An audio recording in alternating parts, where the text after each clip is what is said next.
भगवते वासुदेवाय। बोल श्री कृष्ण भगवान की जय। आप सभी भक्तजनों को हाथ जोड़कर मेरा प्यार भरा नमस्कार। तो चलिए आज शुरू करते हैं श्री माघ महात्म का 16वां अध्याय। कीर्तिवीर यह कहने लगा कि हे भगवान, वह राक्षस कौन था और कांचन मालिनी कौन थी? उसने अपना धर्म कैसे दिया और उनका साथ कैसे हुआ?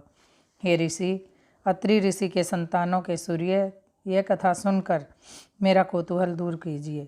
तब दत्तात्रेय जी कहने लगे, राजन, इस पुरातन विचित्र इतिहास को सुनो। कांचन मालिनी नाम की एक सुंदर अप्सरा थी जो माघ मास में प्रयाग में स्नान करके कैलाश पर जा रही थी। तब उसको मार्ग में जाते हुए हिमालय के कुंज से एक घीर राक्षस ने देखा। उस सोने जैसे तेज वाली, सुंदर कटी वाली, बड़े बड़े नेत्रों वाली, चंद्रमुखी, सुंदर केस वाली और पिन प्योघर वाली सुंदर अप्सरा को देखकर उस राक्षस ने कहा कि हे सुंदरी, हे कमल नयनी, तुम कौन हो और कहाँ से आ रही हो? तुम्हारे वस्त्र और वेणी भीगे हुए क्यों हैं? तुम आकाश मार्ग से कहाँ जाती हो और किस पुण्य के प्रताप से तुम्हारा शरीर ऐसा तेजस्वी और रूप ऐसा मनोहर है? तुम्हारे गीले वस्त्र से मेरे मस्तक पर गिरे हुए एक बूंद जल से मेरे क्रूर मन को एकदम शांति प्राप्त हो गई है। इसका क्या कारण है? तुम बड़ी शीलवती प्रतीत होती हो, इसका कारण मुझसे कहिए। अप्सरा ने कहा, हे राक्षस सुनो, काम रूपिणी अप्सरा हूँ मैं। प्रयाग में संगम में स्नान करके आ रही हूँ। इसी से मेरे वस्त्र भीगे हैं और अब मैं कैलाश पर जा रही हूँ, जहाँ पर श्री शिव निवास करते हैं। त्रिवेणी के जल से मेरी सब क्रूरता दूर हो गई, जिसके पुण्य के प्रभाव से मैं इतनी सुंदर और पार्वती जी की प्रिय सखी हुई हूँ। सो आश्चर्य देने वाला उदाहरण मुझसे ब्रह्मा जी ने कहा था। सो सुनो, कलिंग देश के राजा की एक वेश्या थी। रूप, लावण्य और सुंदरता में अपूर्व थी। मैं पिछले जन्म में एक वेश्या थी। मेरी सुंदरता पर सारा नगर मोहित था और मैंने अनेक प्रकार के भोग भोगे। अनेक प्रकार के वस्त्र और आभूषणों की मेरे घर में कोई कमी नहीं थी। कई कामी पुरुष आपस में स्पर्धा से ही मृत्यु को प्राप्त हो गए।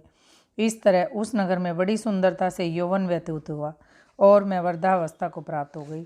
तब मेरे मन में विचार उत्पन्न होया कि मैंने अपनी सारी आयु पापों में ही व्यतीत कर दी। धर्म का कोई भी कार्य, दान, तप, यज्ञ आदि नहीं किया।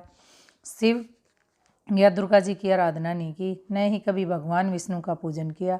इस प्रकार अशांत मन से मैंने एक ब्राह्मण की शरण ली जो वेदों के ज्ञाता और ब्रह्मनिष्ठ थे। मैंने उनसे पूछा कि मेरा निस्तार किस प्रकार से होगा। महाराज, साधुजन अच्छे और बुरे सभी पर दया करते हैं, इसलिए मुझ दीन पर भी कृपा करके मुझ कीचड़ में डूबी हुई को पकड़कर उबारिए।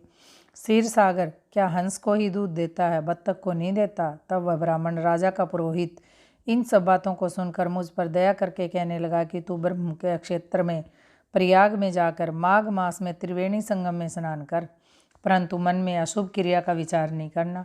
पापों के नाश के लिए महर्षियों ने तीर्थ स्थान से अधिक और कोई प्रायश्चित नहीं बतलाया। प्रयाग में स्नान करने से तू अवश्य ही पवित्र हो जाएगी और स्वर्ग को जाएगी।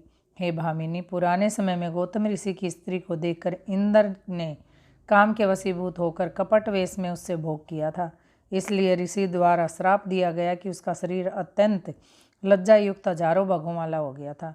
तब इंद्र नीचा मुँह करके अपने आप पाप की क्रम बुराई करने लगा था। मेरू पर्वत के शिखर पर स्वच्छ जल वाले सरोवर पर एक स्वर्ण कमल से भरे हुए कोटर में घुस गया था और अपने आप को धिक्कारता हुआ कामदेव की बुराई करने लगा कि यह सब पापों का मूल है। इसी के वशीभूत होकर मनुष्य नरक में जाते हैं और अपने धर्म, कीर्ति, यश, धैर्य का नाश करते हैं। इंद्र ऐसा सोच ही रहा था। सो इंद्र के बिना सारा देवलोक शोभाहीन हो गया था।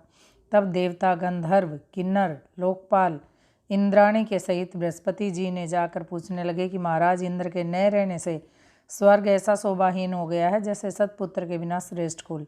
इसलिए स्वर्ग की शोभा के लिए कोई क्रिया सोचिए, इस विषय में देर नहीं करनी चाहिए। तब बृहस्पति कहने लगे, इंद्र ने बिना सोचे विचारे जो कर्म किया है उसका फल भोग रहा है। सो वह कहाँ है, मैं ये सब जानता हूँ। फिर गुरुजी ने सबको साथ लेकर स्वर्ण कमलों से युक्त बड़े सरोवर में इंद्र को देखा, जिसका मुख मलिन और आंखें बंद थी।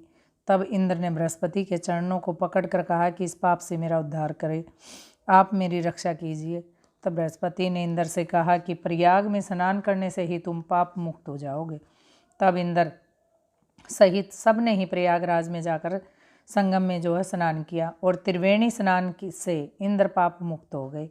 तब बृहस्पति ने इंद्र को वरदान दिया कि तुम्हारे शरीर में जितने भी भग या सब नेत्र हो जाएं, जितने भी भग।